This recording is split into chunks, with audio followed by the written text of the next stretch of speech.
আসসালামু আলাইকুম। স্বাগত জানাচ্ছি আমার ইউটিউব চ্যানেল আপন বারান্দায়। আজকে আমি একটি শাপলার চারা রোপণ করব। প্রথমেই বলে নিই, শাপলা বা পদ্ম দুটোই প্রায় একই রকমভাবেই রোপণ করতে হয় এবং শাপলা এবং পদ্ম খুব ভালো হয় ছাদে টানা রোদে রাখতে পারলে। তো যারা বাসায় করছেন তারা চাইলে বারান্দায় রাখতে পারেন, যেখানে অনেক বেশি রোদ আসে। আর আমি এখানে একটি প্লাস্টিকের টব নিয়েছি, আপনারা চাইলে মাটির যে চারিগুলো পাওয়া যায় সেগুলোও নিতে পারেন। এখানে আমি ৮ ইঞ্চির টব নিয়েছি এবং টবটি অবশ্যই ছিদ্র ছাড়া। ছিদ্র করে নিলে পানি মাটি দুটোই বের হয়ে যাবে, সেজন্য আমি ছিদ্র ছাড়াই নিয়েছি।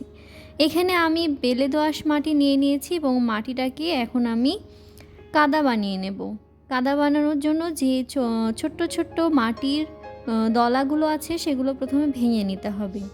আপনি চাইলে শাপলার কন্দ লাগাতে পারেন বা বাল্ব লাগাতে পারেন এবং শাপলার চারা থেকেও চারা করা যায়। তো আমি এখানে চারা থেকে চারা যেটা পেয়েছি সেটাই আমি রোপণ করব।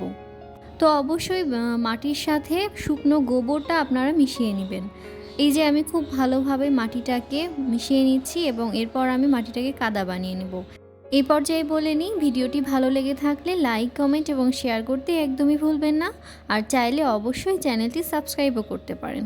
তো এই পর্যায়ে আমি মাটিটিকে খুব ভালোভাবে পানি মিশিয়ে কাদা বানিয়ে নিব। অনেক বেশি পানি দিব যাতে একদম নিচ পর্যন্ত পানিটা চলে যায়।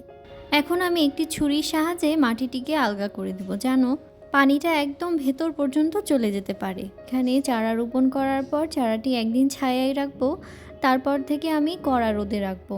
আমার বারান্দাতেই প্রচুর পরিমাণে রোদ আসে, আমি এখানেই রাখবো।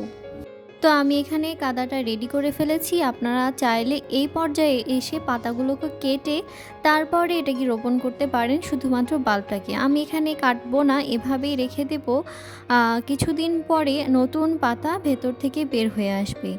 তো প্রথমে এখানে আমি মাটি সরিয়ে নিচ্ছি এবং মাটি সরিয়ে শুধুমাত্র বাল্বটাকে এর ভেতরে বসিয়ে দিয়ে মাটিটাকে চাপা দিয়ে দেব। এই একই রকমভাবে আমি আরও একটি চারা এই টবেই লাগিয়ে নেব। আপনারা চাইলে একটি টবে একটি চারাই লাগাতে পারেন। অবশ্য আরও একটিভাবে এই চারা রোপণ করা যায়, তা হলো একটি ছোট্ট পাত্রে শাপলার চারা বা বাল্বটাকে রোপণ করার পরে বড় একটি পাত্রে পানি দিয়ে ছোট্ট পাত্রটিকে বসিয়ে দিতে পারেন। এভাবেও করা যায়, আবার এভাবেও করা যায়। আপনারা যেভাবে ইচ্ছা সেভাবেই করতে পারেন। আমি কিন্তু ওভাবেও করেছি, ওটাও আমি আপনাদের সাথে শেয়ার করব। আমার কিন্তু দুটো শাপলাই মোটামুটি রোপণ করা শেষ। এখন আমি ওপর দিয়ে পানি দিয়ে দেব, বেশি করে পানি দিয়ে দেবো যেন পাতাগুলো ভাসতে পারে। এখন আমি একটি পলিথিনের সাহায্যে উপর দিয়ে পানি দিয়ে দিব, বেশি করে পানি দিব যেন পাতাগুলো ভাসতে পারে। আমি আমার এই চ্যানেলে আরও অনেকগুলো ভিডিও দিয়েছি যেখানে আমি এভাবেই পানি দিয়েছি। এভাবে পানি দিলে পানিটা ঘোলা হবে না, মাটিটা ওপরের দিকে উঠে আসবে না। তো আপনারা যারা এভাবে সহজ পদ্ধতিতে চারা রোপণ করতে চান তারা এভাবে করতে পারেন এবং বারান্দায় রাখতে পারেন, যেখানে রোদ আসে। আর চাইলে এখানে আপনারা মাছও ছেড়ে দিতে পারেন, তাহলে মশার লার্ভা হবে না, মশা জন্মাবে না এবং লার্ভাগুলা গাপ্পি এবং মলি মাছ সেগুলো খেয়ে ফেলবে। আমার কিন্তু রোপণ করা শেষ। এখন আমি এটাকে ২-১ ঘন্টা রেখে দিলে দেখবেন যে খুব সুন্দরভাবে যে উপরে ময়লাগুলো ভাসছে সেগুলো বসে গেছে। এ পর্যায়ে আমি পাতাগুলোকে ওপর দিয়ে ভাসিয়ে দেব।